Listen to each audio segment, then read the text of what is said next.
Hello students.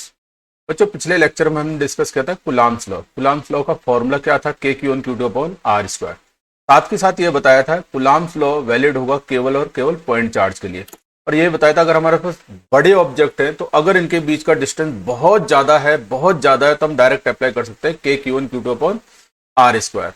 ये भी बताया था कुलाम्स लॉ क्या होता है, कंजर्वेटिव नेचर का होता है, सेंट्रल फोर्स होता है, प्रिंसिपल ऑफ सुपरपोजिशन भी बताया था कि अगर हमारे पास मल्टीपल चार्ज सिस्टम है तो किसी भी चार्ज पर अगर आपको नेट कुलाम फोर्स निकालना है तो जितने भी वहां पे चार्ज दिए हैं सबके कारण अलग अलग फोर्स निकालो K Q one Q two upon are square से और सबका क्या कर देंगे, वेक्टर सम कर देंगे। तो बच्चों ये तो बात थी कुलाम्स लॉ का एक्सप्रेशन क्या होगा। उसमें यह भी बताया था कि अगर दोनों चार्ज किसी मीडियम में रखे जाएंगे तो फोर्स पर क्या इफेक्ट पड़ेगा। ठीक है, तो ये सारी चीजें हमने पिछले लेक्चर में डिस्कस कर ली थी। आज हम बात करेंगे इस कुलाम लॉ से रिलेटेड बेसिक न्यूमेरिकल की बात करेंगे। और चलो स्टार्ट करते हैं।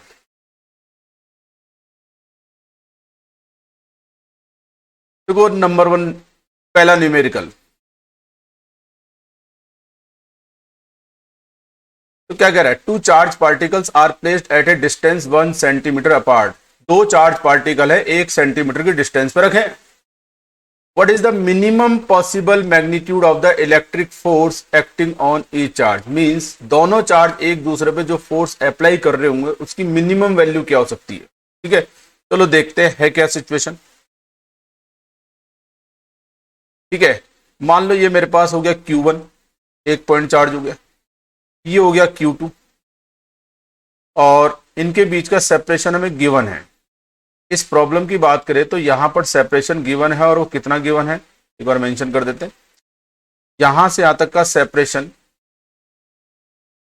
आर, और बच्चों आर की वैल्यू जो दे रखी है वो कितनी दे रखी है आपको? 1 सेंटीमीटर। दोनों पॉइंट चार्ज है, आर दे रखा हमको 1 सेंटीमीटर। अगर मेरे को यहाँ पे फोर्स कैलकुलेट करना है तो फोर्स का जो एक्सप्रेशन आएगा, चाहे Q1 के कारण Q2 पे निकालो चाहे Q2 के कारण Q निकालो, कोई फर्क नहीं पड़ता। क्या आएगा बच्चों? के Q1 Q2 divided by are square. ठीक है, आर की वैल्यू यहाँ पे गिवन है और बच्चों आर की वैल्यू है 1 सेंटीमीटर। अगर हम ऐसा यूनिट बात करेंगे तो ये बन जाएगा 100 से डिवाइड करेंगे तो 10⁻⁻² बनेगा। क्लियर है? अब हमें फोर्स का मिनिमम वैल्यू कैलकुलेट करना है। मैथमेटिकल एक्सप्रेशन अगर आप देखो, मैथमेटिकल एक मिनट, थिकनेस एक बस है, हाँ। मैथमेटिकल एक्सप्रेशन अगर आप देखो, ये देखो इस बॉक्स को देखो, इस रिलेशन में फोर्स किसके इक्वल है? K Q1 Q2 upon are square and R is given equal to 1 centimetre. तो आर कांस्टेंट हो गया, के भी हमारे पास कांस्टेंट होता है जिसका ऐसा यूनिट वैल्यू होती है 9 इंटू 10⁹ न्यूमेरिकल वैल्यू। तो फोर्स किस पे डिपेंड कर रहा है बच्चों? Q1 और Q2 के मल्टीप्लीकेशन पर। और सिंपल सी कहानी है, RHS RHS मिनिमम होगा तभी लेफ्ट हैंड साइड मिनिमम होगा। मींस फोर्स मिनिमम होने के लिए Q1 और Q2 का मल्टीप्लीकेशन मिनिमम होना चाहिए। और हमने कहीं ना कहीं आपको बताया था क्वांटाइजेशन ऑफ चार्ज, कम से कम चार्ज जो पॉसिबल है फ्री स्टेज में, फ्री चार्ज की बात कर रहे हैं, वो होता है इलेक्ट्रॉनिक चार्ज के इक्वल 1.6 इंटू 10⁻⁻19 कुलाम। तो अगर फोर्स मिनिमम रखना है तो Q1 और Q2 का मल्टीप्लिकेशन मिनिमम चाहिए। फोर मिनिमम फोर्स, इस स्पेशल सवाल में minimum F Q1 multiply by Q2 must be minimum, इन दोनों का मल्टीप्लीकेशन मिनिमम होना चाहिए। तो क्वांटाइजेशन ऑफ चार्ज क्या कहता है कि Q1 का मिनिमम वैल्यू क्या होगा? E के इक्वल। Q2 का मिनिमम वैल्यू भी क्या होगा? E के इक्वल। ठीक है, सो by quantization of charge we can say that minimum value of Q1 E के इक्वल होगी और वही वैल्यू Q2 के लिए मिनिमम वैल्यू की जैसे काम करेगी। E के इक्वल होगा बच्चों, किसके इक्वल होगा? E के इक्वल होगा। बस इसको करना क्या है, हम इसको सॉल्व कर देते हैं। सो एक मिनट,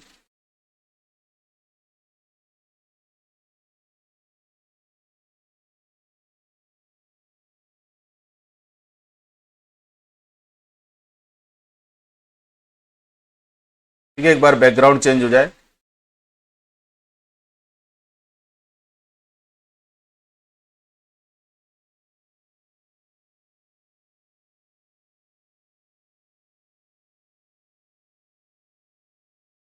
दोबारा आ जाते हैं, एक बार इंटरप्शन आ गया बैकग्राउंड। तो देखो फोर्स का एक्सप्रेशन कितना है, के Q into upon are square. R की वैल्यू गिवन है 1 सेंटीमीटर, जिसको हमने मीटर में कन्वर्ट कर दिया। तो अगर मैं बात करता हूं तो minimum value of force F minimum will be equal to K, constant होता है, Q1 का मिनिमम वैल्यू पुट करना पड़ेगा बच्चों, Q2 का मिनिमम वैल्यू पुट करना पड़ेगा, और क्वांटाइजेशन ऑफ चार्ज से आपको बता दिया, चार्ज चाहे Q1 हो, Q2 हो, Q3 हो, उनका मिनिमम वैल्यू इलेक्ट्रॉनिक चार्ज के इक्वल होगा, और आर की वैल्यू गिवन है। बस सिंपल सा, इस पर करना क्या है, सारी वैल्यू हमें रिप्लेस करनी है।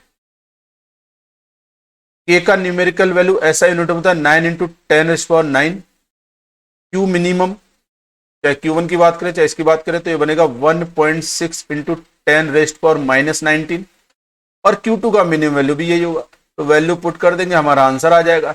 ये था पहला बिल्कुल कंसेप्चुअल न्यूमेरिकल, जिसमें हम अप्लाई कर रहे थे कूलम्ब्स लॉ, तो अप्लाई कर रहे हैं, के Q1 Q2 upon are square apply कर रहे हैं, लेकिन इसमें क्वांटाइजेशन ऑफ चार्ज भी अप्लाई करना पड़ रहा है। ठीक है, बच्चा कंफ्यूज हो जाता है, मैक्सिमम मिनिमा से करने की कोशिश करता है, जबकि यहाँ पे मैक्सिमम मिनिमा के कंसेप्ट की कोई जरूरत ही नहीं है, क्योंकि फोर्स डिपेंड कर रहा है Q1 और Q2 के मल्टीप्लीकेशन पर, क्योंकि के कांस्टेंट है, आर गिवन है, आर गिवन है मतलब आर कांस्टेंट है, तो फोर्स डिपेंड करेगा Q1 Q2 के मल्टीप्लीकेशन पे, और Q1 Q2 जब मिनिमम होंगे तो फोर्स भी क्या होगा, मिनिमम। चलो आर की वैल्यू बच्चों बताए 10⁻⁻² मीटर, और इसका स्क्वायर कर दो। ठीक है, और इसका स्क्वायर करके बच्चों जब आप इसको सॉल्व करोगे तो इसका आंसर, क्योंकि ये 9 है हमारे पास, 1.6 का स्क्वायर करोगे तो 2.56 हो जाएगा। अब ऑर्डर को लेते हैं, ये है मेरे पास 10⁻9 प्लस 9 -19 -38। अगर आप देखो डिनोमिनेटर में, नीचे वाले में 10⁻⁻4 है, उधर जाएगा +4 हो जाएगा। ठीक है, तो 2.5 को 9 से मल्टीप्लाई कर सकते हैं, तो लमसम 2.4, ठीक है, 2.4 इंटू 10⁻⁻24 न्यूटन आएगा। वो आंसर आप चेक कर सकते हैं, मैंने रफली अंदाजन लिया है कि ये 2.5 है, 9 को मैं 10 मानू तो लमसम 2.5 बनेगा, ऑर्डर बनेगा 10⁻⁻24। कैल सॉल्व कर सकते हो। तो बच्चों ये था हमारे पास फर्स्ट लेवल का न्यूमेरिकल, जिसमें सिंपल अप्लाई किया क्वांटाइजेशन ऑफ चार्ज। चलो आगे चलते हैं।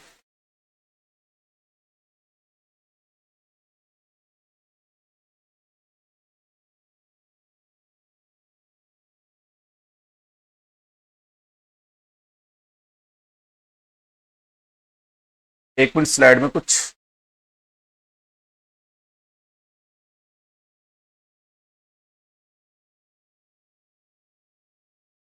एक बार में निकाल लूं, ओपन कर लूं स्लाइड्स।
देखो बच्चों नेक्स्ट इलस्ट्रेशन क्या है, देखो एक चार्ज है कैपिटल क्यू, इसको डिवाइड कर रहे हैं हम दो ऑब्जेक्ट पर। ठीक है, इसका मतलब है टोटल चार्ज कैपिटल क्यू को दो पार्ट में डिवाइड कर रहे हैं।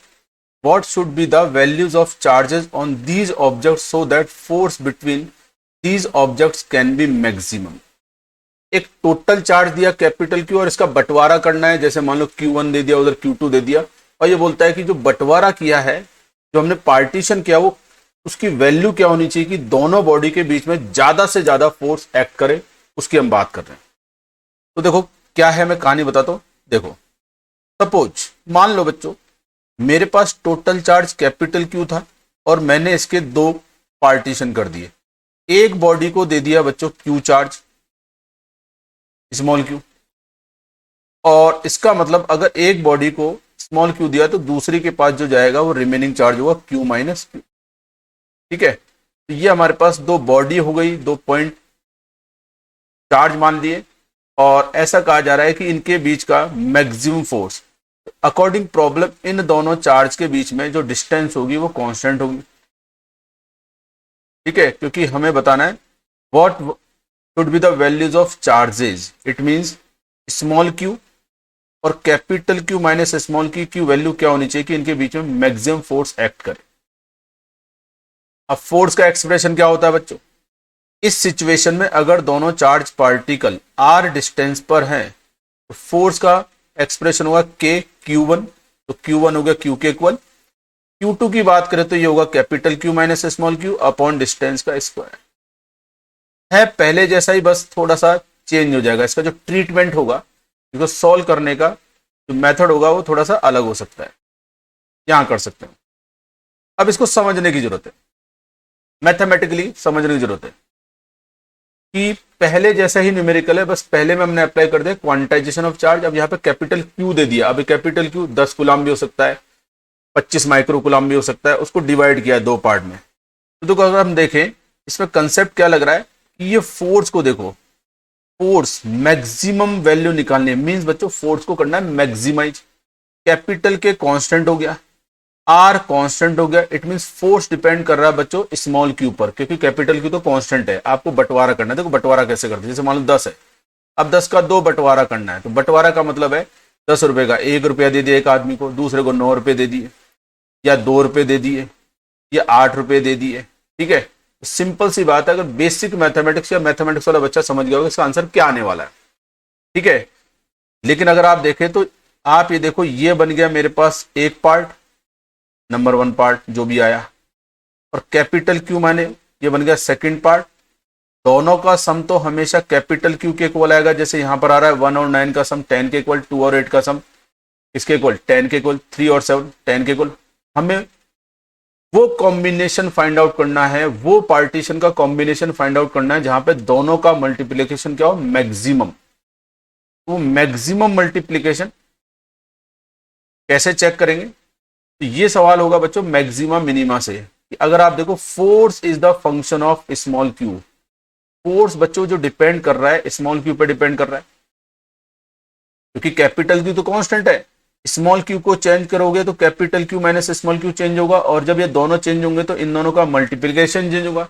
मल्टीप्लीकेशन चेंज हो रहा है तो फोर्स का मैग्नीट्यूड चेंज होगा, तो कहीं ना कहीं स्मॉल क्यू की एक पर्टिकुलर वैल्यू आएगी जहां पर फोर्स क्या बनेगा, मैक्सिमम बनेगा। यानी यहाँ पे हमको करना है फोर्स को मैक्सिमाइज, यानी हम किसका सहारा लेंगे, concept of maxima and minima.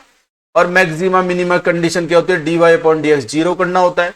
dy upon dx को जीरो करने से x की कुछ वैल्यू आती है, x की जो भी वैल्यू आएंगी हम बोलते हैं x की इन वैल्यू पर y या तो मैक्सिमम होगा या मिनिमम होगा। अब बात करते हैं फिजिक्स के लिए, पहले बोल रहा है मैक्सिमम, तो इसने पहले मेंशन कर दिया मैक्सिमा की कहानी लिखनी है।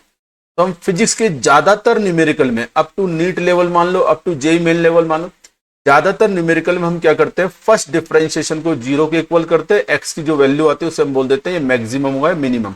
अगर सवाल बोल रहा है मैक्सिमम तो मैक्सिमम बनेगा, अगर बोल रहा है मिनिमम तो मिनिमम बनेगा। तो हमें फर्दर कैलकुलेशन में नहीं जाना है, चेक पॉइंट का मतलब है डबल डिफरेंशिएशन का साइन चेक करने की जरूरत नहीं है, वो बड़े सवालों की बात करेंगे जब एडवांस लेवल के होंगे। ठीक है, तो फोर्स को बच्चों मैक्सिमाइज करना है, सुनना ध्यान से, फोर्स को मैक्सिमाइज करना है। फोर्स डिपेंड कर रहा है स्मॉल क्यू पर, तो हम क्या करेंगे, फोर्स को डिफरेंशिएट करेंगे स्मॉल क्यू के रेस्पेक्ट में और जीरो के इक्वल कर देंगे तो अपना आंसर आ जाएगा। तो देखो फोर्स का एक्सप्रेशन लिखे, कैपिटल के अपॉन आर स्क्वायर बच्चों कांस्टेंट है। ऐसा करते हैं अंदर वाली कहानी को जो ब्रैकेट आ रहा है मल्टीप्लाई कर देते हैं, स्मॉल क्यू को बड़ा क्यू से मल्टीप्लाई करो तो कैपिटल क्यू छोटा क्यू माइनस इस क्यू को इस क्यू से मल्टीप्लाई करो क्यू की पावर 2 आ जाएगी। ठीक है, अब करना क्या है, मैक्सिमा की कंडीशन लगानी है और मैक्सिमम की कंडीशन क्या होगी, D by D Q of force zero करना है। ये बच्चों कंसेप्ट लगेगा, यह है इस कहानी का कंसेप्ट कि फोर्स को डिफरेंशिएट करेंगे स्मॉल क्यू के रेस्पेक्ट में, उससे क्यू की जो वैल्यू आएगी वही हमारा आंसर है। ठीक है, देखो चलो डिफरेंशिएट करते हैं। सो डिफरेंशिएट कर दो, चलो के कांस्टेंट हो गया, आर स्क्वायर कांस्टेंट हो गया। ठीक है, अब देखो बड़ा ब्रैकेट में आ जाओ तो देखो कैपिटल क्यू तो बच्चों कांस्टेंट है और यह है क्यू की पावर 1। क्यू की पावर 1 को क्यू के रेस्पेक्ट में डिफरेंशिएट करोगे तो बच्चों आएगा 1। 1 को कैपिटल क्यू से मल्टीप्लाई करोगे तो कैपिटल क्यू आने वाला है। ठीक है, क्यू स्क्वायर को क्यू के रेस्पेक्ट में डिफरेंशिएट करोगे तो आएगा 2q। पावर आगे आ जाती है, पावर रिड्यूस हो जाती है। और हमें करना क्या है, क्यू की स्मॉल क्यू की वो वैल्यू फाइंड आउट करनी है जहां पर फोर्स क्या होगा, मैक्सिमाइज करना है। तो इस डिफरेंशिएशन को जीरो करेंगे, लेफ्ट हैंड साइड को जीरो के इक्वल करेंगे। कॉमन सेंस वाली बात है, अगर लेफ्ट हैंड साइड जीरो है तो राइट हैंड साइड भी क्या होगा, जीरो होगा कि नहीं होगा। तो देखो राइट हैंड साइड में क्या है, के जीरो हो नहीं सकता, हटाओ इसको। 1 अपॉन आर स्क्वायर इनफाइनाइट हो नहीं सकता, आर कुछ ना कुछ डेफिनेट वैल्यू लेके आएगा। इट मींस ये जो लार्ज ब्रैकेट के अंदर क्वांटिटी है q माइनस 2q, ये होगा जीरो के equal. That is small q की वैल्यू क्या होगी, capital Q by 2। Capital Q by 2 यानी पहला पार्ट कितना, Q बाई 2, पहला पार्ट कितना, Q बाई 2, तो दूसरा पार्ट भी कितना, Q बाई 2। यानी दोनों चार्ज के बराबर बराबर इक्वल बंटवारे करेंगे तब मैक्सिमम फोर्स आएगा। बिल्कुल सही बात है। नंबर 10 अगर मैं लेता हूं तो नंबर 10 के आप डिवाइड करो, 1 और 9, 2, 8, पॉइंट में भी हो सकता है, 3, 7, 4, 6, 5, 5, फिर आगे वापिस प्रोसेस जाएगा। तो आप देखो इसमें जो 5 और 5 है दोनों का सम 10 आ रहा है, 1 और 9 का सम भी 10 आ रहा है, 2 और 8 का सम भी 10 आ रहा है, लेकिन इनका मल्टीप्लीकेशन मैक्सिमम किस केस में आ रहा है, जब 5 और 5 करेंगे। मैथमेटिक्स में भी पढ़ाते हैं। तो ये आप बच्चों याद रखना है, अगर मेरे पास दो फिजिकल क्वांटिटी है, दो वेरिएबल है, उनका सम, उनका एडिशन अगर कांस्टेंट गिवन है और मेरे से कहा जाता है इनकी वैल्यू क्या होनी चाहिए कि इनका मल्टीप्लीकेशन मैक्सिमम हो, वो तभी पॉसिबल है जब दोनों वेरिएबल की वैल्यू क्या होगी, सेम। ठीक है, जैसे x प्लस वाई दे दिया कांस्टेंट है और बोलता है x और y का मल्टीप्लीकेशन मैक्सिमम होने के लिए x और y में रिलेशन क्या होना चाहिए, तो x इज इक्वल टू क्या होगा, y, और x is equal to y का मतलब है x प्लस वाई का हाफ हाफ कर देंगे। जैसे 10 हो गया तो 10 का हाफ 5, 5। तो समझ में आता है बच्चों, ये हुआ हमारे पास एक तरह का कूलाम लॉ, तो आएगा ही आएगा, लेकिन हम मैक्सिमम फोर्स का कंसेप्ट अप्लाई करते हैं।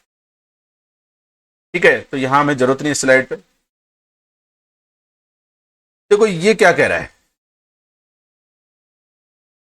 इसको अगर आप देखो तो दो हमारे पास पॉइंट चार्जेज है बच्चों, दो पॉइंट चार्जेज है और उनको हमने रखा है r डिस्टेंस पे, उनके बीच का फोर्स F लग रहा है। कुछ ना बोले तो हम मान के चलेंगे फ्री स्पेस ब्रैकेट या वैक्यूम बोल दो। तो वैक्यूम में जब इन दोनों पॉइंट चार्ज को रखो r डिस्टेंस पे तो फोर्स आ रहा है F। अब क्या बोल रहा है, find the force between the same charges if half the space between them is filled with dielectric of dielectric constant 4। अब पार्शियली फिल किया है, फुली फिल कर देते तो आपको बताया था force in vacuum divided by dielectric constant. अब पार्शियली फिल किया है तो मैंने पिछले लेक्चर में आपको बताया था पार्शियली फिल करने पर आप फॉर्मूला कैसे तैयार करेंगे, जिसके लिए मैंने आपको बताया था किसी भी डाइलेक्ट्रिक मीडियम के लिए या इंसुलेटिंग मीडियम के लिए हमने इफेक्टिव डिस्टेंस एयर में कैलकुलेट की थी। वो कैसे कैलकुलेट की थी, उसका फॉर्मूला क्या आया था, जो हमारे पास थिकनेस आएगी उसको मल्टीप्लाई करेंगे डाइलेक्ट्रिक कांस्टेंट के स्क्वायर रूट से, और उसका मैंने एक फॉर्मूला बता दिया था। लेकिन पहले हम बात करते हैं, देखो ज्यादा बड़ा सवाल नहीं है, बहुत जल्दी से इसका आंसर आता है, फॉर्मूला बेस्ड न्यूमेरिकल हो गया। मान लो मेरे पास एक पॉइंट चार्ज Q1 था, दूसरा Q2 था। अकॉर्डिंग प्रॉब्लम अकॉर्डिंग एग्जाम्पल इनके बीच का डिस्टेंस r है और ये वैक्यूम में है, अभी कोई मीडियम नहीं है, ठीक है। तो यहां पर जो फोर्स आएगा F की वैल्यू, क्योंकि F के टर्म्स में आंसर देना है बच्चों आपको, ठीक है, तो वो आएगा K। तो K की जगह हम लिख देते हैं अपना standard value 1/4 pi epsilon not, क्योंकि Q1 से Q2 तक बच्चों एक जैसा ही मीडियम है वैक्यूम, तो 1/4 पाई एप्सिलॉन नॉट, दोनों चार्ज का मल्टीप्लीकेशन अपॉन डिस्टेंस का स्क्वायर। ये तो बच्चों F की वैल्यू आ गई। F किसके इक्वल हो गया? K Q1 Q2 upon R square. अब जो कहानी दी है उस कहानी को हम लेते हैं। ये देखो Q1 है मेरे पास, ठीक है, थोड़ा डायग्राम में एनलार्ज कर रहा हूं, Q2 है, और सवाल के अकॉर्डिंग हमें पता होना चाहिए इनके बीच में जो डिस्टेंस है R है, half the space between them is field. इनके बीच का जो स्पेस है उसकी लेंथ है R, तो हाफ करेंगे तो R/2। इट मींस यहां पर बच्चों एक स्लैब रखी है, ठीक है, वो स्लैब की पोजीशन मायने नहीं रखेगी, बस ये होनी चाहिए between the Q1 and Q2। बच्चों इस स्लैब की पोजीशन दे दी, स्लैब का जो थिकनेस है, थिकनेस का मतलब है ये वाली लेंथ, ये लेंथ हमको दी है R/2, यानी T की वैल्यू बच्चों यहां पे R/2 दी है। इसका डाइलेक्ट्रिक कांस्टेंट 4 दे दिया। तो अगर हम ध्यान से देखें, मैंने इसको सॉल्व करने का तरीका बताया था। फोर्स का फॉर्मूला इस केस में होगा 1/4 pi epsilon naught, Q1 Q2 ऊपर आएगा और नीचे क्या आएगा, एयर की actual thickness plus effective distance in air, और इसका स्क्वायर कर देंगे। तो देखो, अगर आप देखो यहां से यहां तक R डिस्टेंस है, यहां से यहां तक अगर R डिस्टेंस है और बीच में इसने R/2 यानी T थिकनेस को घेर लिया, इंसुलेटर ने ऑक्यूपाई कर लिया, तो Q1 से Q2 तक एयर का जो एक्चुअल लेंथ होगा वो कितना होगा, R-T यानी R-R/2 होगा। तो हम क्या करेंगे, यहां पर कल पिछले लेक्चर में, लेक्चर नंबर 2 में जो आपको बताया था इफेक्टिव डिस्टेंस के साथ में फॉर्मूला, उससे हम सॉल्व करने की कोशिश करेंगे। तो देखो क्या था फॉर्मूला, F डैश मान लो 1/4 पाई एप्सिलॉन नॉट। यहां ज्यादातर बच्चे जल्दीबाजी में मिस्टेक कर जाते हैं, आंसर लिख जाते हैं F/4। बच्चों F/4 कब होता है, जब Q1 और Q2 कंप्लीटली फुली इमर्ज किए जाते मीडियम के अंदर। लेकिन Q1 से Q2 तक चलेंगे तो एयर मिल रही है, इंसुलेटर मिल रहा है, एयर मिल रहा है, तो पार्शियली हो रही है। ये बनेगा Q1 Q2। तरीका बताया था, लेंथ निकालनी है, एक्चुअल लेंथ निकालनी है एयर की Q1 से Q2 के, और फिर हम क्या करेंगे, जो मीडियम रखा है, जो इंसुलेटर रखा है, उसका एयर के लिए इफेक्टिव डिस्टेंस लिखेंगे और वो आएगा T multiply by square root of dielectric constant. बड़ा आसान सा है, कोई मुश्किल काम नहीं है, फॉर्मूला बेस्ड कहानी है ये। इसका कर दो स्क्वायर,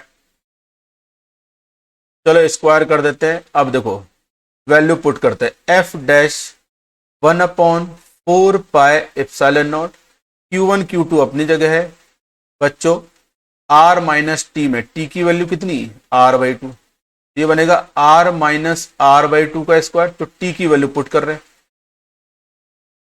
ये R/2 है। न्यूमेरिकल को ध्यान से पढ़ा हो तो डाइलेक्ट्रिक कांस्टेंट 4 है, उसका करेंगे स्क्वायर रूट और ये स्क्वायर हो जाए, ठीक है। चलो देखते हैं क्या बन रहा है। F dash 1/4 pi epsilon not को कोई नहीं छेड़ेगा क्योंकि ये तो चलेगा ही कांस्टेंट में। Q1 Q2 आएगा हमारे पास, चलो देखते हैं क्या आ रहा है। देखो बच्चों ये आ रहा है R-R/2, ठीक है, मैं रफली यहां लिख देता हूं, चलो कर ही देते हैं। R में से बच्चों R/2 माइनस करेंगे तो R/2 आएगा, इसका स्क्वायर करना है, स्क्वायर कर दो, स्क्वायर कर दो, क्या बनेगा, R² बाय, सॉरी गलत लिख दिया मैंने, सॉरी, स्क्वायर इसका थोड़ी ना आएगा, देखो ऊपर वाले फॉर्मूले से गड़बड़ होगी। देखो R में से R/2 माइनस करेंगे तो बच्चों क्या आएगा, R/2। ये क्या है मेरे पास, R/2 है, 4 का स्क्वायर रूट करेंगे तो आएगा 2, 2 से 2 कैंसिल आउट होगा, तो बच्चों ये बनेगा R। इसका कर दो स्क्वायर, चलो 1/2 में 1 ऐड कर दो, मतलब R/2 में R ऐड करना है। 1 में 1/2 ऐड करते तो बच्चों क्या आता है हमारे पास, 3/2, तो 3R/2 का स्क्वायर, 3R/2 का स्क्वायर करो तो 3/2 9/4, ये बनेगा 9/4 R स्क्वायर। तो आप ध्यान से देखना, 1/4 pi epsilon naught, Q1 Q2 upon are square, F की वैल्यू इक्वेशन नंबर 1 लिखी, और ये 9/4 को रीअरेंज करें 4/9 बनेगा। यहां लिख सकते हैं सो फोर्स जो आएगा बच्चों वो आएगा 4/9, तो देखो रीअरेंज कर दिया, 4 ऊपर चला जाएगा और ये पूरा ये आएगा। तो हमारा एक्चुअल आंसर आएगा कि अगर इन दोनों चार्ज के बीच में वैक्यूम में रखने पर जो फोर्स आ रहा है एफ आ रहा है, तो इस सिचुएशन में जहां पर हमने r/2 लेंथ का एक डाइलेक्ट्रिक मटेरियल रख दिया जिसका डाइलेक्ट्रिक कांस्टेंट कितना है 4 है, तब फोर्स रिड्यूस होके कितना रह जाएगा 4/9। तो बच्चों अभी भी फोर्स रिड्यूस हुआ है। जब पहले फ्री स्पेस था और बाद में पार्शियली मीडियम फिल कर दिया, तो पहले केस से कंपेयर करो तो फोर्स रिड्यूस हो रहा है, वो हम पहले बता चुके। क्लियर है, बड़ा आसान सा है। ठीक है, चलो धीरे धीरे अलग अलग तरह के न्यूमेरिकल देखते हैं। देखो बच्चों ये है क्या कह रहा है, पहले सवाल को पढ़ते हैं। अगला सवाल क्या है, देखो हमारे पास दो पार्टिकल है, दोनों के मास सेम है, 5 ग्राम 5 ग्राम 5 ग्राम, सिमिलर चार्ज है 1 × 10⁻⁻7 कूलम। ठीक है, पढ़े stay in equilibrium on A horizontal table with A separation 10 centimetre between them. Equilibrium में पढ़े। ठीक है, the coefficient of friction between each particle and the table is the same, find the value of this coefficient. तो देखो मैं situation बताता हूं क्या है।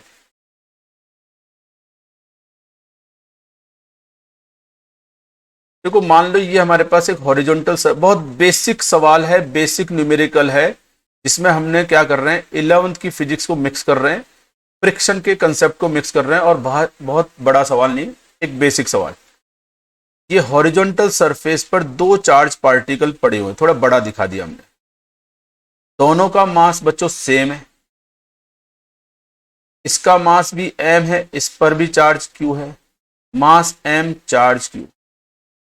तो देखो दोनों पर सिमिलर चार्ज है, प्लस प्लस मान लो, तो दोनों बच्चों क्या कर रहे हैं रिपेल कर रहे होंगे। अगर ये फ्रिक्शन लेस सरफेस पर रख दिए जाते तो दोनों दूर भाग जाते एक दूसरे से, क्योंकि फ्रिक्शन लेस सरफेस होता तो क्या होता है, जो कूलम फोर्स लग रहा है एक के कारण दूसरे पे जो फोर्स लग रहा है उसको काउंटर बैलेंस करने वाला कोई फोर्स नहीं आएगा, क्योंकि यहां पर कूलम फोर्स, क्योंकि जैसा रखा गया कूलम फोर्स लगेगा हॉरिजॉन्टल डायरेक्शन में, लेकिन mg और नॉर्मल कैसे लग रहे हैं वर्टिकल डायरेक्शन में।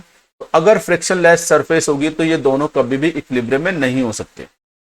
अकॉर्डिंग सवाल, अकॉर्डिंग प्रॉब्लम, इस सवाल के अकॉर्डिंग अगर हम देखें, देखो इसको पॉजिटिव माना, ये भी पॉजिटिव है। ठीक है, इसके कारण बच्चों इस पर लगेगा इधर coulomb force F electrostatic force, तो जाहिर सी बात है भाग जाएगा राइट हैंड साइड में। लेकिन अगर फ्लोर में फ्रिक्शन है बच्चों, फ्लोर में अगर फ्रिक्शन है तो इस फोर्स के कारण ये वाला जो ब्लॉक, ये वाला जो चार्ज है वो राइट हैंड साइड स्लिप होना चाहता है, means with respect to floor ये जो चार्ज पार्टिकल B है इसमें टेंडेंसी ऑफ स्लिपिंग आएगी राइट हैंड साइड। तो बच्चों इस पर जो फ्रिक्शन एक्ट करेगा, इस पर जो फ्रिक्शन एक्ट करने वाला है वो किधर एक्ट करेगा, इधर एक्ट करेगा लेफ्ट हैंड साइड F।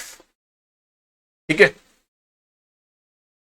अब बोल क्या रहा है, इन लिमिटिंग इक्विलिब्रियम, इक्विलिब्रियम में तो है लेकिन इन लिमिटिंग इक्विलिब्रियम में, और बच्चों लिमिटिंग इक्विलिब्रियम में कौन सा फ्रिक्शन एक्ट करता है, लिमिटिंग फ्रिक्शन एक्ट करता है, और लिमिटिंग फ्रिक्शन का फॉर्मूला होता है mu multiply by normal reaction. तो ये बच्चों अकॉर्डिंग सवाल को पढ़ना जरूरी है। तो ये बनेगा लिमिटिंग फ्रिक्शन, जिसको लिमिटिंग फ्रिक्शन को हम FL भी लिख सकते हैं या FS मैक्सिमम भी लिख सकते हैं। तो इस सवाल की कहानी समझ में आनी चाहिए, मींस इलेक्ट्रोस्टैटिक फोर्स को काउंटर बैलेंस करेगा limiting friction by the floor by the table. ठीक है, इट मींस वो लिख देंगे अभी, और ये आएगा हमारे पास म्यू मल्टीप्लाई बाय नॉर्मल। ठीक है, अब मुझे अगर नॉर्मल की वैल्यू मिल जाए बच्चों, कहानी खत्म, नॉर्मल की वैल्यू रख दो। ठीक है, तो नॉर्मल की वैल्यू कैसे देखेंगे, तो देखो अगर ये पार्टिकल इक्विलिब्रियम में है तो हॉरिजॉन्टल डायरेक्शन में नेट फोर्स 0 है, अगर पार्टिकल इक्विलिब्रियम में है तो किसी भी लाइन के अलोंग उस पर नेट फोर्स क्या होंगे 0।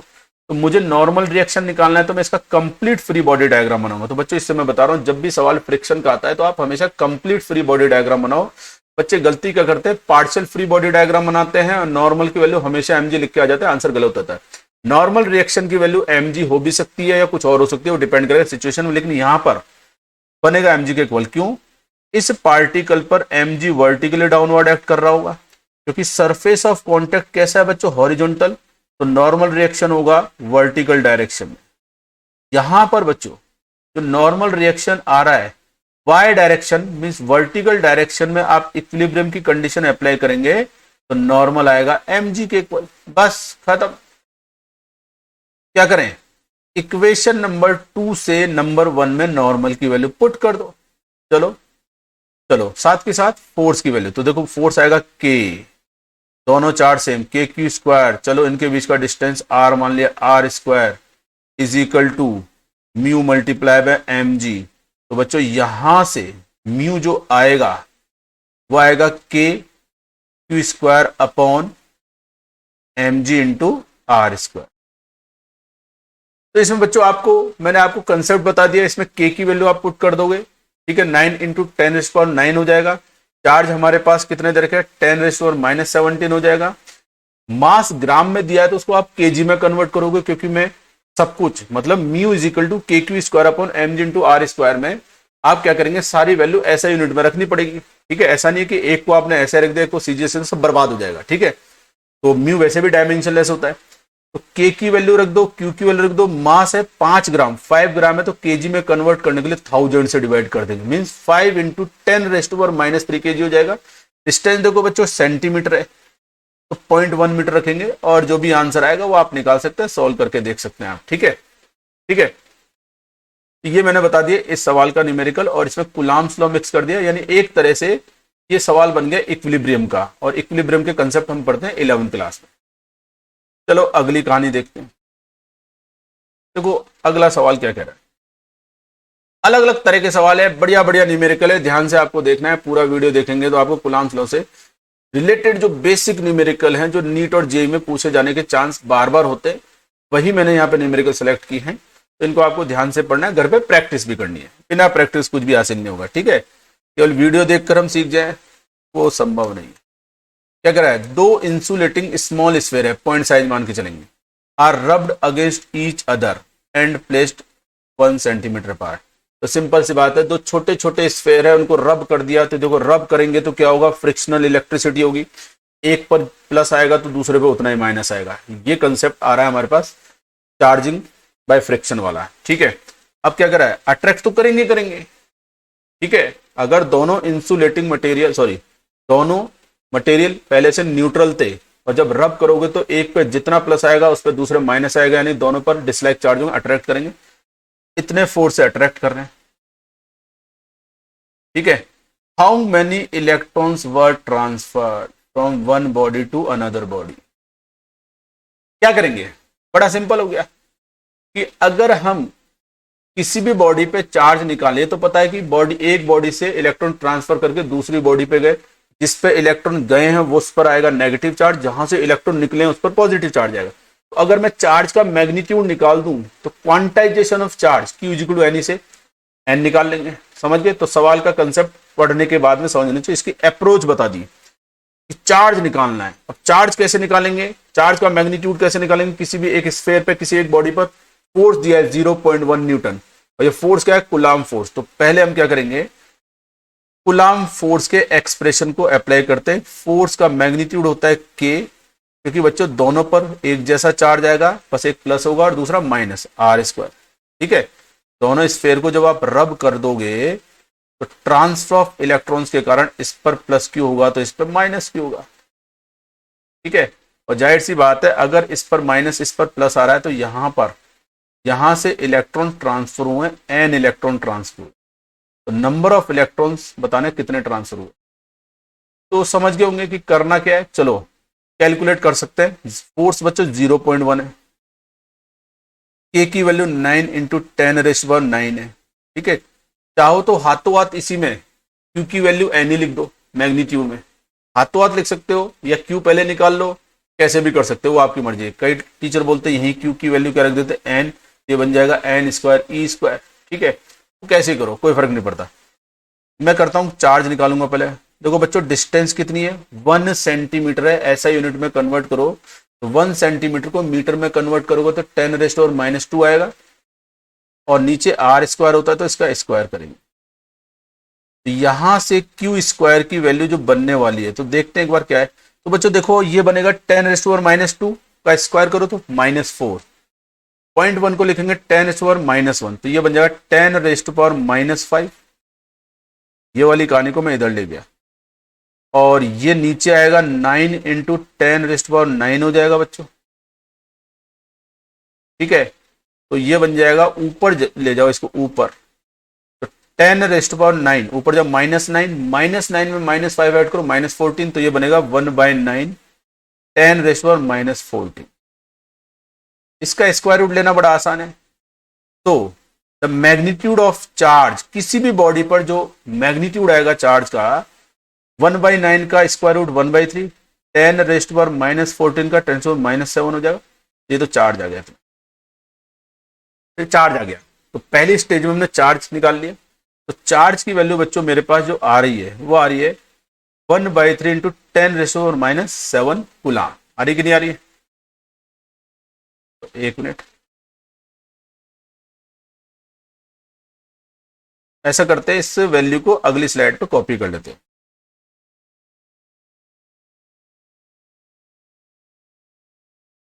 करना क्या है, Q is equal to N E apply कर दो। इसको क्या लिखेंगे, N E is equal to 1/3 into, ठीक है, कैलकुलेशन, फाइनल कैलकुलेशन बाद में करनी चाहिए बच्चों। 1/3 को सॉल्व करना शुरू कर देते, जरूरत ही नहीं है। हम देखते हैं इससे क्या बनने वाला है।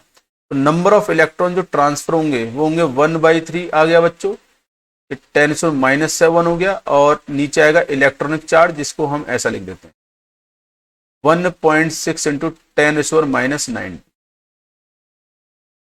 बस इसको सॉल्व करना, अपना आंसर आ जाएगा। देखो अंदाजन आंसर कैसे, देखो ये बनेगा 1/4.8। मेरी कैलकुलेशन का तरीका देखो, ऑब्जेक्टिव पैटर्न के लिए आप रफली कैलकुलेशन ले सकते हैं। अगर 4 ऑप्शन में जो आंसर दिए उनके बीच में बहुत बड़ा डिफरेंस है, लेकिन अगर 4 ऑप्शन दिए उनके बीच में डिफरेंस बहुत कम है, यानी जो ऑप्शन आ रहा है वो वेरी क्लोज है, तब आपको एग्जैक्ट कैलकुलेशन ध्यान देना है। हालांकि चाहे नीट पैटर्न हो चाहे जेईई मेन पैटर्न हो, मैंने देखा है 4 ऑप्शन में ज्यादातर न्यूमेरिकल में क्या होता है, बड़ा डिफरेंस होता है, तो हम एक लमसम अप्रोक्सीमेशन से अपना आंसर निकाल सकते हैं।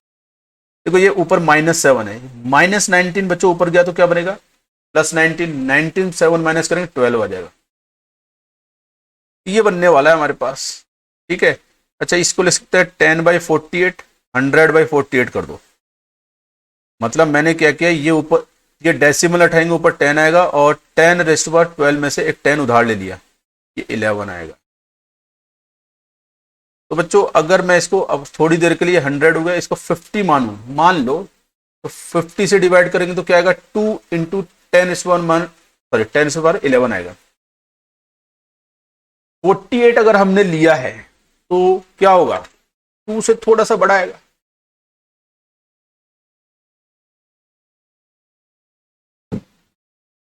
तो लगभग अप्रोक्सीमेटली मैं लिख देता हूं 2 से थोड़ा बड़ा, कितना बड़ा वो देख लेंगे। तो बच्चों ये है नंबर ऑफ इलेक्ट्रॉन जो ट्रांसफर हुए। तो समझ में आया, कूलाम्स लॉ से पहले चार्ज कैलकुलेट किया, फिर अप्लाई कर दिया क्वांटाइजेशन ऑफ चार्ज। तो मेरे हिसाब से कहानी समझ में आई होगी आपको। बड़ा सिंपल सा मेथड अप्लाई किया, डायरेक्ट भी कर सकते हो कि कूलाम्स लॉ का जो फॉर्मूला है force is equal to kq² में Q की वैल्यू n ही रख दो, बस उससे भी आ जाएगा। बस आपकी कैलकुलेशन फास्ट होनी चाहिए। चलो अगली कहानी क्या कह रही है, देखो अगली कहानी को पढ़ते हैं। देखो क्या कह रहा है ये अगला सवाल।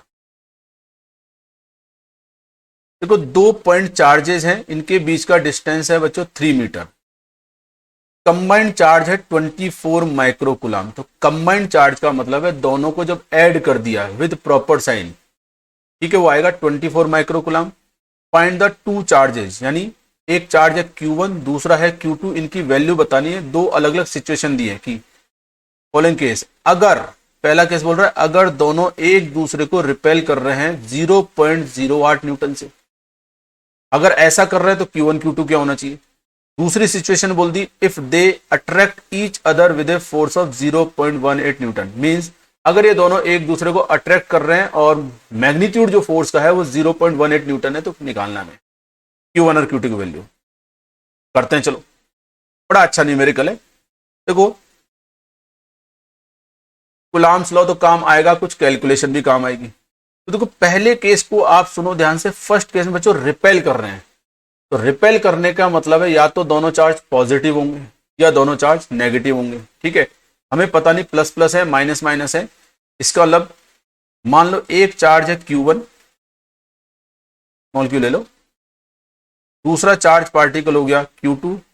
अकॉर्डिंग प्रॉब्लम गिवन दैट दोनों का जब एल्जेब्रिक सम करेंगे, ठीक है, Q1 जो भी आएगा इनका सम आएगा 24 माइक्रोकुलाम है ये, ठीक है, माइक्रोकुलाम लिख के छोड़ दिया, ठीक है।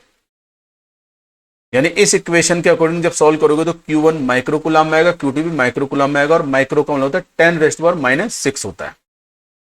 अब करना क्या है, अननोन दो हैं, पार्ट ए की बात करो, अननोन दो हैं, Q1 नहीं पता, Q2 नहीं पता, यानी दो अननोन है, दो इक्वेशन चाहिए। एक इक्वेशन हमको मिल चुकी है नंबर 1 जिसमें दोनों का सम कर दिया 24 माइक्रोकुलाम।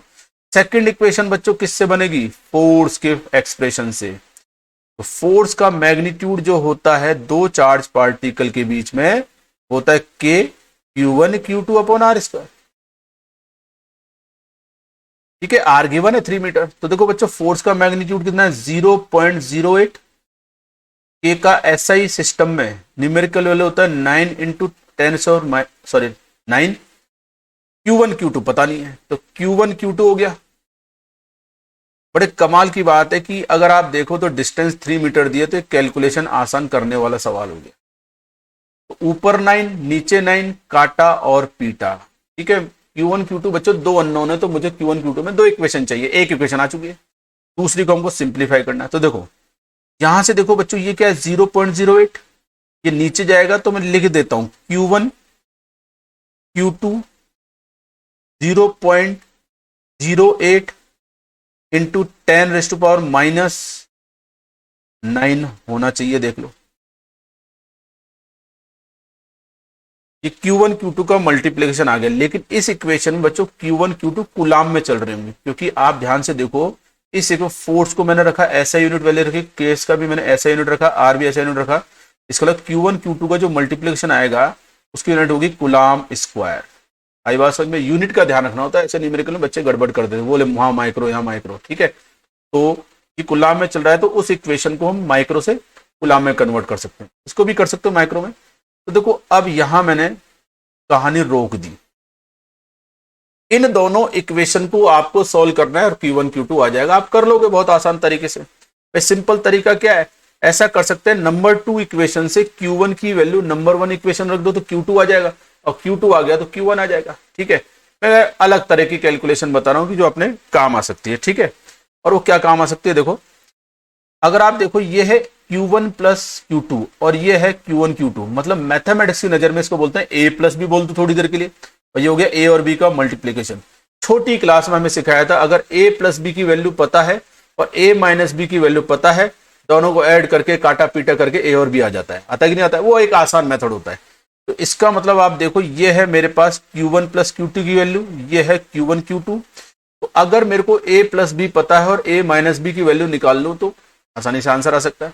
तो देखो अगली स्लाइड में चलते हैं, आप देखो A प्लस बी पता है, तो हमारे पास एक फॉर्मूला होता है मैथमेटिक्स में कि A minus B whole square of A minus B can be written as A plus B का होल स्क्वायर माइनस 4AB। तो बच्चों ये मैथमेटिक्स से ये है A प्लस बी का होल स्क्वायर और A माइनस बी का जो होल स्क्वायर है उसमें रिलेशन। इस रिलेशन अगर याद नहीं है, बच्चा बोलता है सर याद नहीं हुआ तो कैसे करेंगे, याद नहीं है तो मैंने अभी आपको शुरुआत में जो कन्वेंशनल मेथड बताया, ट्रेडिशनल मेथड की नंबर 2 इक्वेशन से चाहे Q1 ले लो चाहे Q2 ले लो, उसकी वैल्यू नंबर 1 इक्वेशन रिप्लेस कर दो, आपका आंसर आ जाएगा। आप इससे भी कर सकते हो।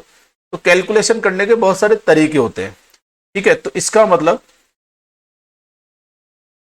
Q1 माइनस, इसको अप्लाई कर रहे हैं, Q1 माइनस Q2 का होल स्क्वायर हो जाएगा बच्चों, is equal to Q1 plus Q2 की वैल्यू क्या है हमारे पास, Q1 प्लस Q2 की वैल्यू क्या है हमारे पास 24 माइक्रोकुलाम, माइक्रो, तो माइक्रोकुलाम इंटू 10⁻⁻6 हो जाएगा। इसका बच्चों कर देंगे स्क्वायर माइनस 4AB, ठीक है। ये वैल्यू डायरेक्ट लिख रहे हैं, ठीक है। Q1 प्लस Q2 और Q1 Q2 की वैल्यू कितनी आई थी, देखो प्रीवियस स्लाइड में देख लो आराम से, 0.08 इंटू 10⁻�9, ठीक है। 0.08 इंटू 10⁻⁻9। इसका इसको सिंप्लीफाई करना पड़ेगा, बहुत बड़ा दिक्कत, बहुत बड़ा सवाल नहीं है, घबराने की जरूरत नहीं। Q1 माइनस Q2 का होल स्क्वायर, चलो 24 का स्क्वायर करो 576, याद होने चाहिए स्क्वायर, माइनस 12 माइनस, देखो ये क्या बनेगा, तो ये बनेगा बच्चों में क्या है कि देखो यहाँ ऑर्डर जो आ रहा है जब माइनस करते हैं 10 रेस्ट टू पावर कुछ आ रही होती है, ऑर्डर आता है और दो क्वांटिटी का माइनस या एडिशन करते हैं तो ऑर्डर सेम कर देते हैं अपने सवाल को आसान करने के लिए। यहां मैं लिख रहा हूं, इसको जब आप मल्टीप्लाई करोगे तो बच्चों 4 इंटू ऐसा करते हैं, इसको लिख दिया 8 और 8, 0.08 को आप लिख सकते हैं 8/100, 100 ऊपर जाएगा तो 10⁻²- होगा और -9 में -2 ऐड कर -11, ठीक है। लेकिन मेरे को ऑर्डर बनाना है -12, तो ऐसा करते हैं 10 से मल्टीप्लाई कर दो, 10 से डिवाइड कर दो, तो बच्चों ये बन जाएगा 320। तो अपनी कहानी, क्योंकि मेरे को ऑर्डर सेम रखना था तो ये बनेगा 320 इंटू 10⁻⁻12, ठीक है। तो अगर आप देखो Q1 माइनस Q2 का होल स्क्वायर, ठीक है, या Q1 को बड़ा मान के चलेंगे कोई फर्क नहीं पड़ता, ठीक है, और स्क्वायर रूट लेंगे प्लस माइनस दोनों से आंसर आते हैं। तो देखो 5, देखो ये तो आ गया कॉमन, 576 में से आप 320 माइनस करो, तो 576 में 326 माइनस करेंगे तो ये आएगा हमारे पास 6 आएगा, ये आएगा 5,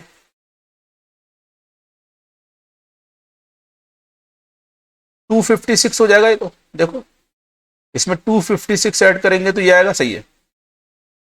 अब बच्चों अपने को लेना है इसका स्क्वायर रूट, तो 256 का स्क्वायर रूट कितना होता है 16, तो इसका स्क्वायर रूट लेंगे तो Q1 माइनस Q2 बच्चों जो आएगा 256 का स्क्वायर रूट देख लो क्या आ रहा है हमारे पास, आराम से देख लो, 256 इंटू 10⁻⁻12, तो -12 पावर है, ठीक है, तो ये हो जाएगा 16 माइक्रोकुलाम, 16 माइक्रोकुलाम। ये हो गया रिलेशन नंबर 3, हो गया खत्म। और Q1 प्लस Q2 कितना है मेरे पास 24 माइक्रोकुलाम, ये इक्वेशन 1 थी। तो जाहिर सी बात है अब खत्म हो गया सवाल, इन दोनों को ऐड कर दो, देखो Q2 से Q2 कट गया, ये हो जाएगा मेरे पास Q1 में Q1 ऐड करो तो 2Q1 आएगा, देखो 16 में 24 ऐड करो 40 माइक्रोकुलाम, माइक्रो चल रहा है। तो बच्चों यहां से Q1 की वैल्यू जो आएगी वो आएगी 20 माइक्रोकुलाम। जाहिर सी बात है दोनों का सम 24 है, तो Q2 कितना आएगा हमारे पास 4 माइक्रोकुलाम।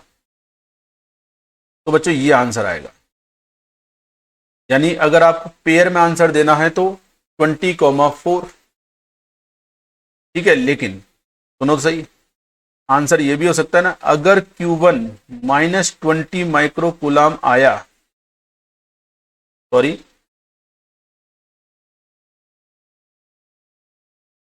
क्योंकि +24 माइक्रोकुलाम दे रखा है तो वो वैल्यू ले नहीं सकते। तो बच्चों ये आ गया, एक तो आ गया 20 माइक्रोकुलाम, दूसरा आ गया 4 माइक्रोकुलाम।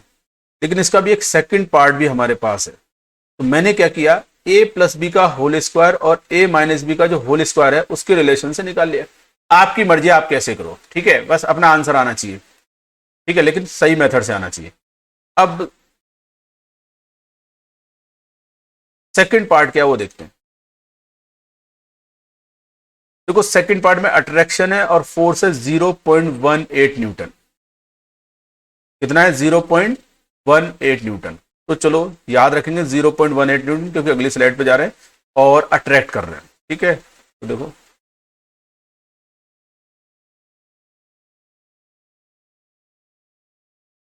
पार्ट बी जो कह रहा है बच्चों, मैग्नीट्यूड ऑफ फोर्स जो है वो है 0.1। अब ये बहुत तेजी से समझ में आ जाएगा, तो समझने की जरूरत है बच्चों। अगर ये दोनों चार्ज पार्टिकल एक दूसरे को अट्रैक्ट कर रहे हैं, इसका मतलब दोनों क्या होंगे, डिसलाइक चार्ज होंगे, एक प्लस होगा दूसरा माइनस, ये नहीं पता कौन प्लस माइनस। तो मैंने मान लिया Q1 पॉजिटिव और Q2 नेगेटिव है, तो Q1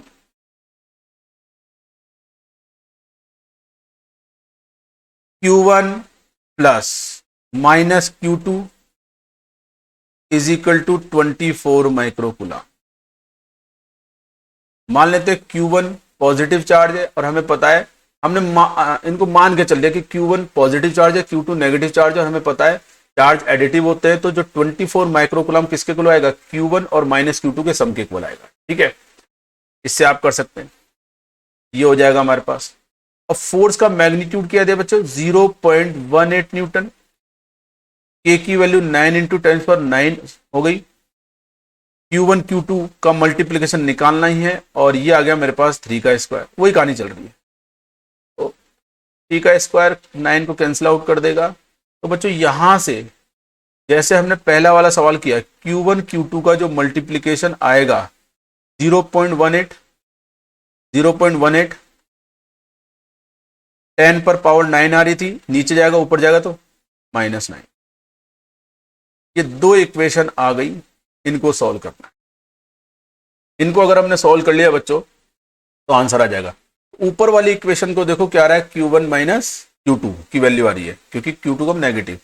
तो A माइनस बी की वैल्यू पता है, A प्लस बी की वैल्यू निकाल लें। तो देखो A प्लस बी का जो होल स्क्वायर आएगा ना बच्चों, होता तो वो A square plus B square plus 2AB होता है, लेकिन इसका A माइनस बी के साथ में जो रिलेशन होगा वो आएगा +4AB। आप चेक करके भी दे सकते हो। इट मीन्स मेरे को निकालना है Q1 और Q2 दोनों का सम का square mathematically. A minus B बनेगा 24 माइक्रोकुलाम, तो माइक्रो है तो 10⁻⁻6 कर दो, इसका स्क्वायर कर दो। ठीक है, और Q1 Q2 का मल्टीप्लीकेशन क्या है देख लो, दिखा देता हूं, 0.18 और 10 पर पावर -9, 0.18 इंटू 10⁻⁻9, सिंप्लीफाई कर देते हैं। Q1 प्लस Q2 का बच्चों होल स्क्वायर कर दो, 24 का स्क्वायर करेंगे तो कितना आएगा 576, 10⁻⁻6 का -12, और ये बन जाएगा 18 चौक 72, 18 को 4 से 72, 0.72 इंटू 10⁻⁻9। अब यहां पर बच्चों ऑर्डर है -12 में, तो ऐसा करते हैं दूसरी जो टर्म आ रही है उसमें ऑर्डर डिसाइड कर देते हैं। देखो ऑर्डर एक बार डिसाइड करते हैं, इज इक्वल टू 576 रहने दो। देखो अगर मैं ऑर्डर बनाऊं, इसको बनाना है -12, वो तभी पॉसिबल है जब 1000 से डिवाइड कर दो, आपके लिए बता रहा हूं। तो 1000 से ऊपर मल्टीप्लाई कर दिया, रफली है ये। ठीक है, सही है। देखो एक बार पहले सिंपल वे में ले लेते हैं, घबराओ मत।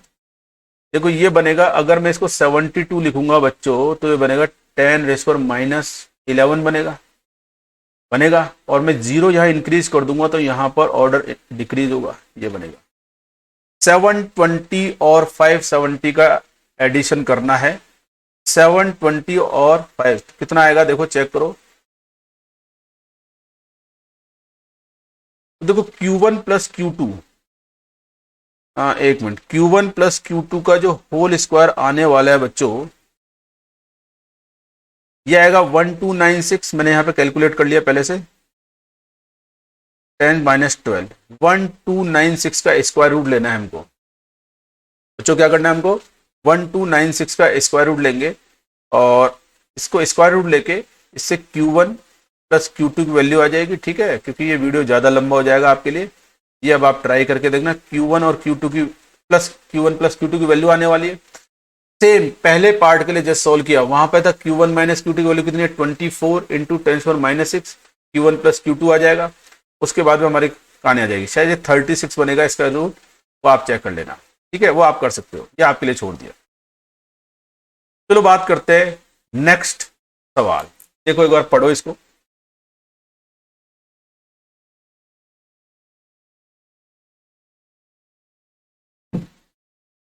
देखो क्या कह रहा है, एक चार्ज है -Q पॉइंट चार्ज, एक दूसरा चार्ज फिक्स्ड है, वो मूव नहीं कर सकता, उसके चारों ओर घूम रहा है, और आखिरी लाइन का सर्कुलर पाथ में घूम रहा है जिसकी रेडियस आर है। Find time period of revolution if radius of circular path is R. तो बच्चों यहां पर टाइम पीरियड निकालना है, और आप सुनो बेसिक एक्चुअल कंसेप्ट क्या है। एक्चुअल कंसेप्ट एक्चुअल कंसेप्ट है सेंट्रीपिटल फोर्स का। सवाल है कूलॉम्स लॉ से, लेकिन एक्चुअल कंसेप्ट जो लगेगा वो है सेंट्रीपिटल फोर्स। सेंट्रीपिटल फोर्स, ठीक है। जब भी कोई, या सेंट्रीपिटल फोर्स बोले या सर्कुलर मोशन का कंसेप्ट बोले, जब भी कोई भी पार्टिकल अगर सर्कुलर पाथ में मूव करता है तो उस सर्कुलर पाथ में घूमने के लिए कम से कम एटलीस्ट उस पर एक फोर्स ऐसा होना चाहिए जो रेडियस के अलोंग और सेंटर की ओर एक्ट करे, तब वो पार्टिकल यूनिफॉर्म सर्कुलर मोशन कर रहा होता है, ठीक है। और रेडियस के अलोंग और सेंटर की तरफ जितने भी कंपोनेंट या एक ही फोर्स है, इनका रिजल्टेंट किसके इक्वल करते हैं? mv स्क्वायर अपॉन आर के इक्वल। तो मेरी बात को समझना, मैं करना क्या चाहूं। दूसरी बात आपको निकालना है बच्चों टाइम पीरियड। टाइम पीरियड होता है total distance travelled in one revolution, ठीक है। तो देखते हैं क्या कहानी होने वाली है। मैंने यहां पर एक सर्कुलर पाथ ले लिया बच्चों, समझना ध्यान से। ये हो गया, सेंटर पे एक चार्ज फिक्स रखा हुआ है, और यहां पर मान लो बच्चों एक चार्ज है छोटा Q minus Q, according problem ये सर्कुलर पाथ में मूव कर रहा है। तब ये रेडियस आर हो गई, और अगर ये मूव कर रहा है तो बच्चों इसके पास कुछ ना कुछ टेंजेंशियल वेलोसिटी होगी, वी मान लेते हैं स्पीड। ये एंगल हमेशा 90 डिग्री होगा। सर्कुलर मोशन की जो डायनेमिक्स होती है बच्चों, उसको सॉल्व करने का जो सिंपल वे होता है कि जो पार्टिकल सर्कुलर पाथ में घूम रहा है उसको आपको बनाना है फ्री बॉडी डायग्राम। सुन लो ध्यान से, ये सर्कुलर मोशन जब आप पढ़ोगे वहां काम आएगा। कोई भी पार्टिकल का सर्कुलर पाथ में घूम रहा है और आपसे उस न्यूमेरिकल कोई फोर्स पूछा है, धागे में टेंशन पूछी है, नॉर्मल रिएक्शन पूछा है, फ्रिक्शन पूछा है, तो डायनेमिक्स ऑफ सर्कुलर मोशन को सॉल्व करने का तरीका है पार्टिकल पे जितने भी फोर्स एक्ट कर रहे हैं उनको रिप्रेजेंट कर दो, मतलब फ्री बॉडी डायग्राम बना दो। फिर उन फोर्स को हम दो कंपोनेंट में रिजोल्व करेंगे। एक कंपोनेंट आएगा अलोंग रेडियस, दूसरा आएगा रेडियस के परपेंडिकुलर। रेडियस के अलोंग जितने भी कंपोनेंट आएंगे उनका रिजल्टेंट बनाना होगा। उस रिजल्टेंट की डायरेक्शन आपको सेंटर की ओर लेनी होगी। यही रिजल्टेंट किसके इक्वल होगा? mv square upon R. Means यही रिजल्टेंट, जो रिजल्टेंट आएगा along radius toward centre will behave as centripetal force. Radius के परपेंडिकुलर जितने भी कंपोनेंट आएंगे उनका रिजल्टेंट क्या कर रहा है, वो डिपेंड करता है सवाल की सिचुएशन पे। क्योंकि हमारे पास सर्कुलर मोशन दो टाइप के होते हैं, एक होता है यूनिफॉर्म सर्कुलर मोशन और दूसरा होता है नॉन यूनिफॉर्म सर्कुलर मोशन, ठीक है। तो यहां पर हम बनाएंगे फ्री बॉडी डायग्राम। तो बात कर रहे हैं यहां पे चार्ज है, माइनस क्यू पर दूसरा चार्ज जो फोर्स लगाएगा वो आएगा हमारे पास कूलॉम फोर्स। क्योंकि दोनों नेगेटिव चार्ज है तो इसके कारण, क्योंकि फ्री बॉडी डायग्राम बच्चों इसका बना रहे हैं, इसके कारण इस पर जो फोर्स लगेगा वो अट्रैक्टिव फोर्स लगेगा। और कूलॉम फोर्स क्या होता है? दोनों चार्ज पार्टिकल को मिलाने वाली लाइन के अलोंग एक्ट करता है, मतलब रेडियस के अलोंग, लेकिन डायरेक्शन होगी सेंटर की। इसके अलावा और कोई फोर्स नहीं, इसके अलावा और कोई फोर्स नहीं, ठीक है। ग्रेविटेशनल फोर्स को नेग्लिजिबल मानते हैं यहां पर। तो देखो,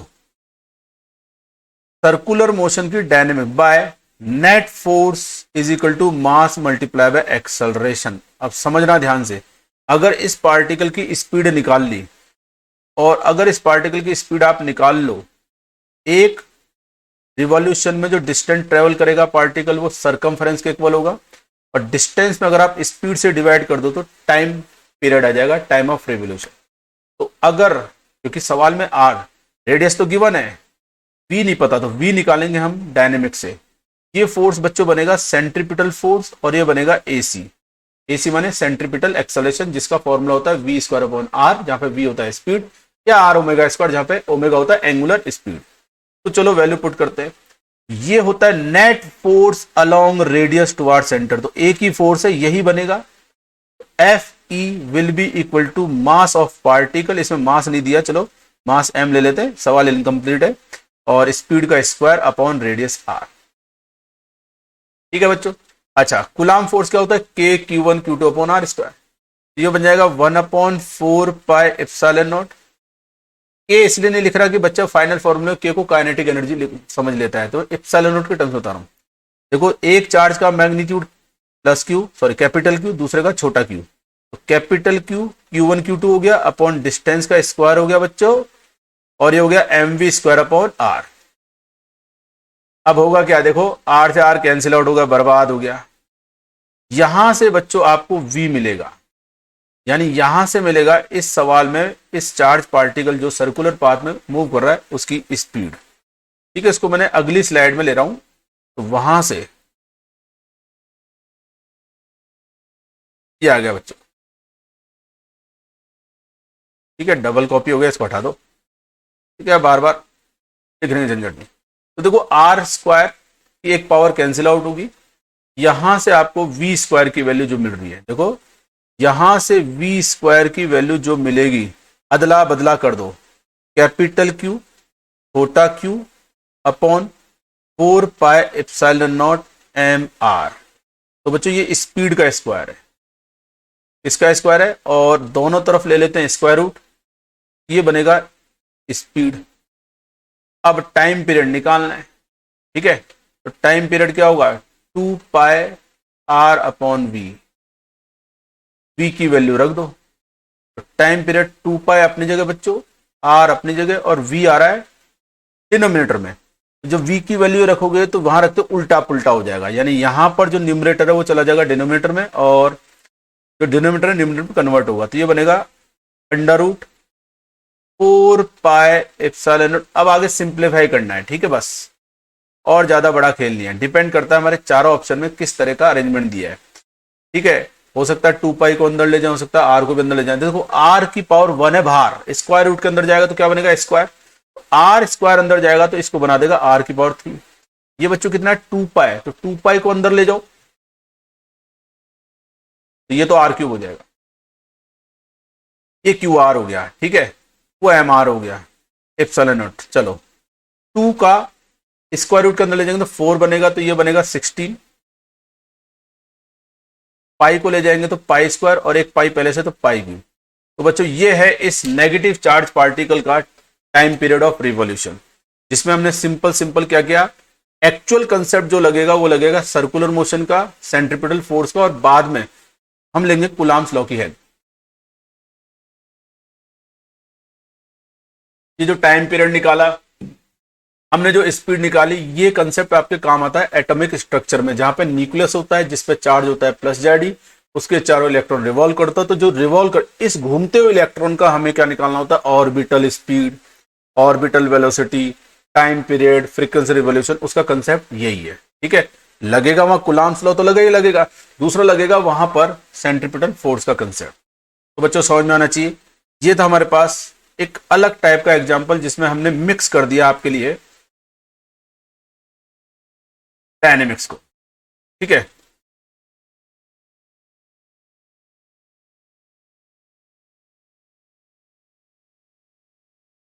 ठीक है बच्चों, ये हमारे पास एक और सवाल है। ठीक है, ये आज का आखिरी सवाल होगा, और बाकी के न्यूमेरिकल अगले सेशन में, क्योंकि 1 घंटे से ज्यादा सेशन हो जाता है तो बच्चे ध्यान से देखते नहीं है। तो देखो क्या कह रहा है, बहुत बढ़िया एग्जाम्पल है।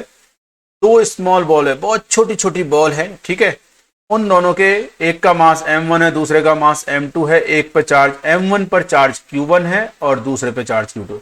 दोनों को सस्पेंड किया with the help of 2 insulating string with the same point, find angle made by each string with vertical in equilibrium. ठीक है, यहां पे स्ट्रिंग सेम लेंथ की ले लेते हैं, मेंशन नहीं किया सेम लेंथ की, डिफरेंट लेंथ की लेंगे तो अभी नहीं करेंगे। ठीक है, एंगल बताना है कि भैया जब ये दोनों बॉल, दोनों पार्टिकल m1 m2 जिस जगह पर इक्विलिब्रियम में होंगे, तब धागा धागा वर्टिकल के साथ कितना एंगल बना रहा है। तो चलो सिचुएशन का पहले डायग्राम बनाते हैं ना, और फटाफट से डायग्राम बना देते हैं। तो देखो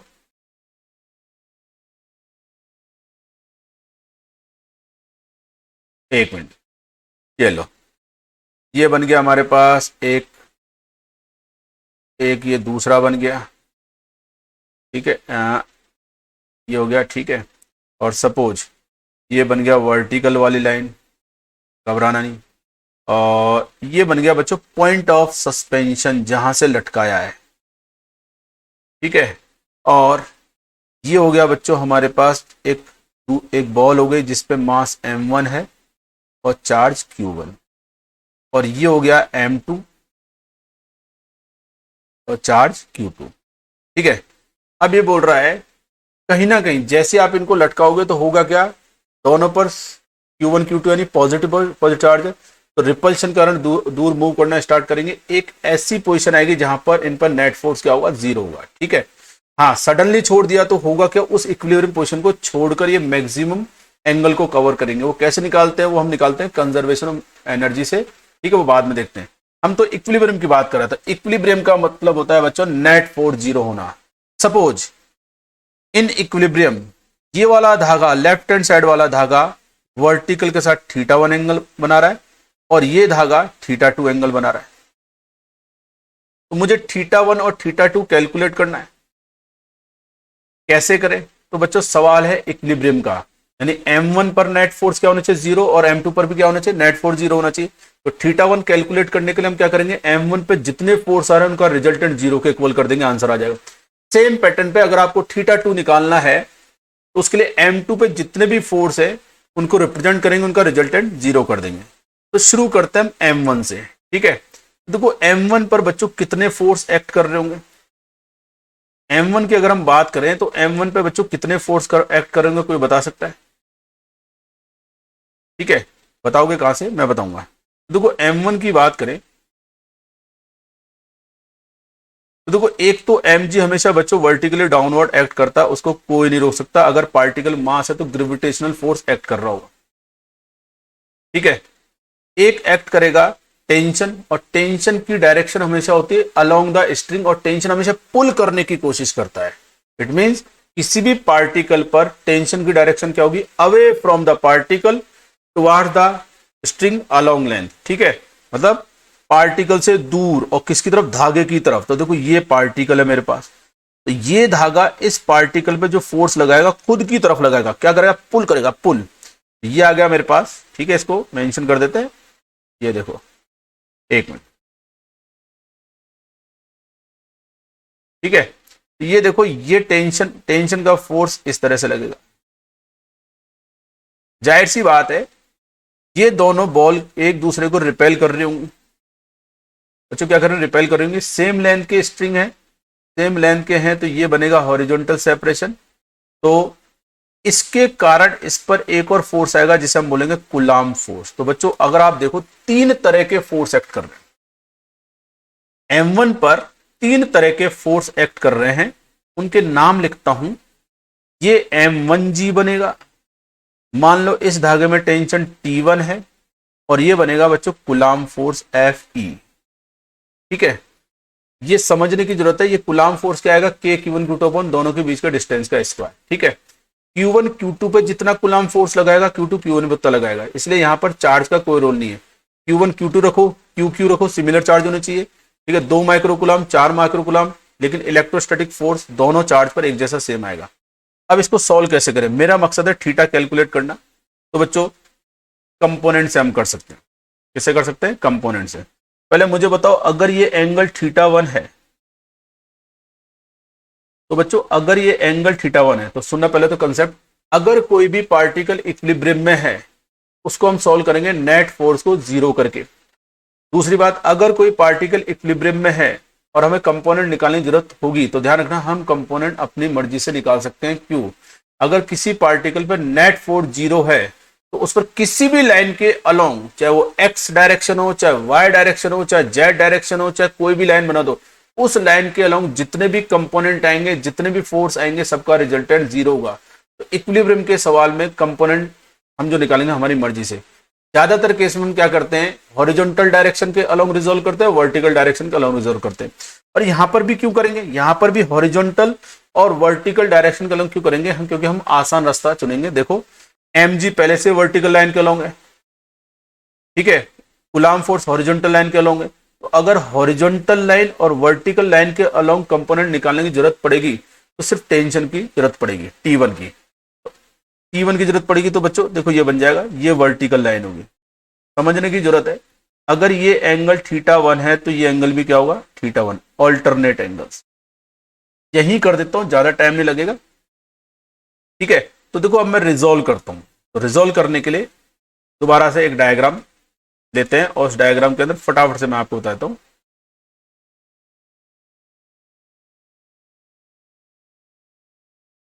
तो बच्चों ये लाइन तो हो गई हॉरिजॉन्टल और ये हो गया वर्टिकल, ठीक है। और अगर आपने देखा हो जो हमने फोर्स मेंशन किए उन फोर्स को मैं रिप्रेजेंट कर रहा हूं। यहां पर हमारे पास बच्चों क्या आया है, tension T1,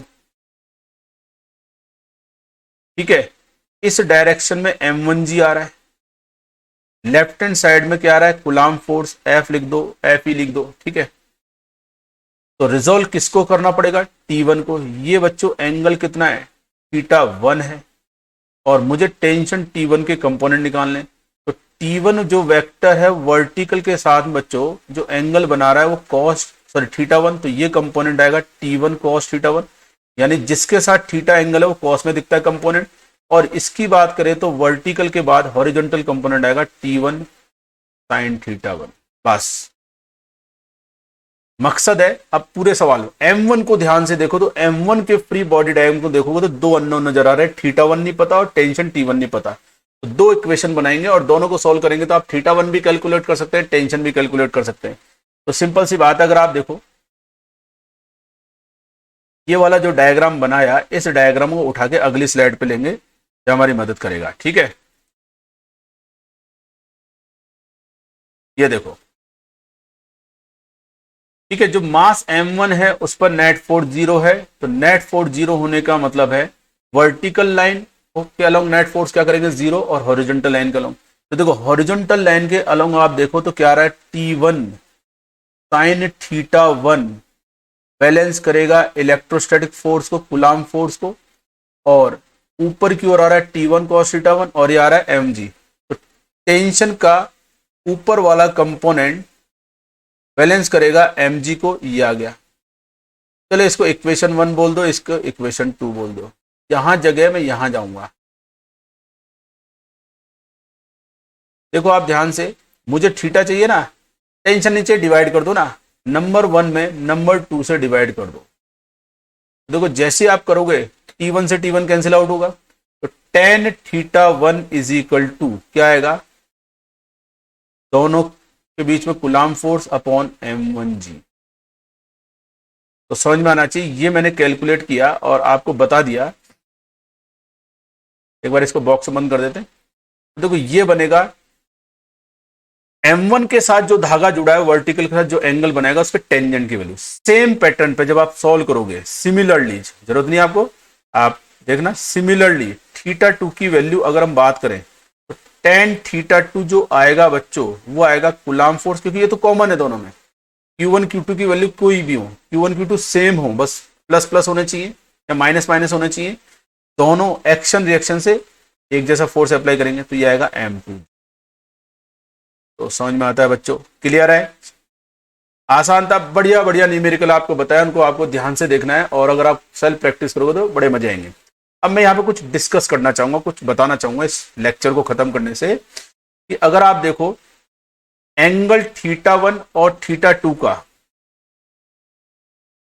charge Q1 Q2 से कोई लेना देना नहीं, यानी मतलब Q1 Q2 की बात करूं तो Q1 Q2 चाहे 2 माइक्रोकुलम 2 माइक्रोकुलम हो, 2 माइक्रोकुलम 4 माइक्रोकुलम हो, θ1 का उनसे कोई लेना देना नहीं है। मैं कंपेयर करके बता रहा हूं, कंपेयर θ1 θ2 का उनसे कोई लेना देना नहीं है। क्यों, दोनों चार्ज एक दूसरे पर जो फोर्स लगाएंगे, अगर Q1 Q2 पर F लगा रहा है तो Q2 Q1 पर F लगाएगा तो वो हमेशा चलेगा, पेयर में चलेगा।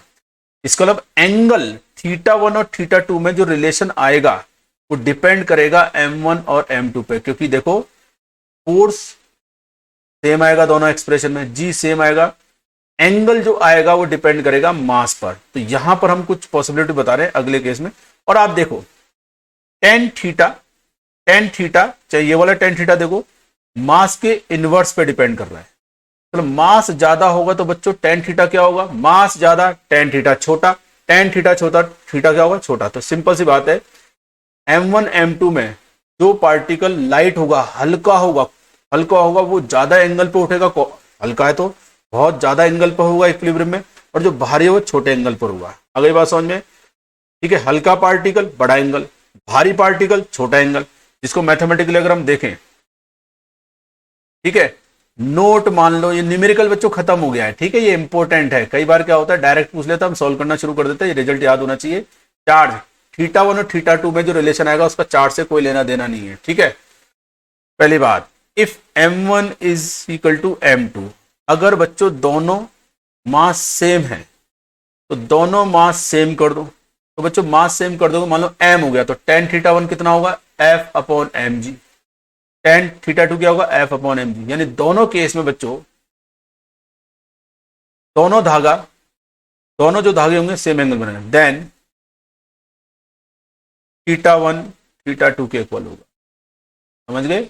एंड इस सिचुएशन के लिए आप रट सकते हो, जब दोनों एंगल सेम है, थोड़ी देर थीटा मान लिया, से एज्यूम दैट tan θ का फॉर्मूला होगा f अपॉन mg। बड़ा काम का है, याद रखना है आपको। न्यूमेरिकल तो मैंने सॉल्व करके बता दिया, याद रखना है tan θ इज इक्वल होगा force divided by mg, force divided by mg, ठीक है।